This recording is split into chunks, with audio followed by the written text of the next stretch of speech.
मैं आती हूँ आपके पास। हो गया ये? ठीक है, बहुत बेहतर तरीके से आपने बता दिया, शायद सैयद जी को समझ में आ गया होगा।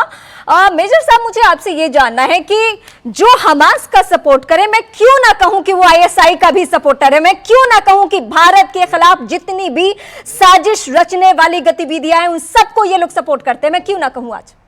और रीमा जी जय कतर सपोर्ट करता है, नहीं करता है सर? हाँ। ईरान करता है, नहीं करता है? आपका टर्न खत्म हो गया है, मेजर साहब से बात कर रहे हैं पहले। संबंध है या नहीं है? मेजर साहब से बात करने पहले। कतर के अंदर तो उनका ऑफिस है। सूर्यवंशी जी से एक बार सवाल मैं ले लेती हूँ, उसके बाद जी सूर्यवंशी जी। हाँ रीमा जी जय हिंद। जय हिंद। जो आपके ये पैनलिस्ट हैं जिन्होंने अभी बोला हाँ। कि ये दो देशों के बीच का वो है, शायद इनको ये खुद अपनी तैयारी करके नहीं आए हैं। इनकी बहुत ही फ्रिवलस तैयारी है। जो हमास जो एक ग्रुप है, आज शायद इन्होंने पढ़ा नहीं है, हमारे प्रधानमंत्री श्री नरेंद्र मोदी जी ने भी एक ट्वीट किया है जिसपे उन्होंने हमास को एक आतंकवादी ग्रुप करके एड्रेस किया है। तो पहली चीज, हमास एक आतंकवादी ग्रुप है जो इनको समझना चाहिए। अगर ये ना समझ रहे हैं तो ये इसका मतलब ये आतंकवाद को सपोर्ट कर रहे हैं, सीधे सीधे। He is supporting a terrorist group. Hamas जो है वो फॉर्म हुआ था 1987 में, और वो केवल इसी के लिए फॉर्म हुआ था कि हमको इजराइल के साथ जो हमारी 75 साल से दुश्मनी चली आ रही है उसको हमको इजराइल को खत्म करना है। हाँ। हमास का इसके अलावा और कोई दूसरा एंडेवर नहीं है। ये समझा दीजिए, मैं एआईएमआई के पास जाने वाली हूँ कि आखिर इसमें कहां से एजेंडा मिल रहा है? मतलब मजहब के लिए किसी भी हद तक जाएंगे? क्या नहीं दिख रहा कि महिलाओं के साथ क्या सुलूक किया जा रहा है? क्या नहीं दिख रहा कि छोटे बच्चों के साथ क्या सुलूक किया जा रहा है?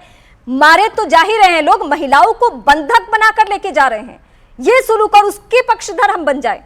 एग्जैक्टली इनको ये दिखाई नहीं दे रहा। जो सैटरडे से जो इन्होंने लॉन्च किया है ये ऑपरेशन लेडीज के अगेंस्ट में, जो वहां की सर्विंग ऑफिसर्स हैं, इजराइल की जो सर्विंग ऑफिसर्स हैं, उनको उन्होंने वस्त्रहीन करके उनका जो गला है उसको चॉप किया है। उसके बाद जो उन्होंने वहां पे दहशत फैलाई है, और वो लोग दिखा रहे हैं कि हम लोग इस बारबेरिक ये जो काम है हम ये कर सकते हैं, वी आर कैपेबल। तो इनको ये दिख नहीं रहा। सर मैं 70%, मैं गारंटी के साथ कहती हूं कि 70% जो तस्वीरें हैं वो हम अपने दर्शकों को ऐसे दिखा नहीं सकते हैं, इतनी भयावह स्थिति है। और अगर किसी को एहसास नहीं हो रहा है तो मैं सीधे एक भारतीय स्टूडेंट के पास चलती हूं, सीधे इजराइल चलती हूं। नव्या इस वक्त मेरे साथ जुड़ चुकी है। नव्या, जरा बताइए वहां पे लोग क्या क्या सह रहे हैं? जी नमस्ते। नमस्ते। आपको यहाँ मैं बता रही हूँ मैंने क्या क्या देखा है। यहाँ मैं जानती हूँ लोगों को जो आर्मी में ड्राफ्ट हो चुके हैं जी। ये अगर मना करते हैं कि आतंकी हमला नहीं है तो पता नहीं क्या है उनके लिए आतंकी क्या है, मुझे नहीं पता। यहाँ हम अभी आधे घंटे पहले मैं एक बॉम्ब शेल्टर में थी। 4 साल की बच्ची के साथ जो कह रही थी ये मिसाइल्स क्यों हमारे पास आ रहे हैं, ये कब खत्म होगा, मेरी मम्मी किधर है। यहाँ पे स्टूडेंट्स, सिटीजन सबकी हालत बहुत खराब है, सब बहुत डर में है, आतंक का माहौल है। यहाँ पर मैं जानती हूँ कुछ लोगों को जो अबडक्ट किए गए हैं, जो अभी तक पाए नहीं गए हैं। साउथ में एक फेस्टिवल हुआ था आश्केलॉन के पास, वहां से लोगों को उठाकर लेकर गए थे। वीडियोस हर जगह फैले हुए हैं कि कैसे महिलाओं को, बुढ़ों को, बच्चों को, सबको गाजा में ले जाकर चलाया जा रहा है रस्तों पर। अगर ये टेररिज्म नहीं है तो मुझे नहीं पता क्या है। मैं क्या कहूं, जो अभी भाई साहब मेरे से लड़ाई कर रहे थे, शायद उनको समझ में आ गया होगा कि क्या स्थिति में एआईएमआई।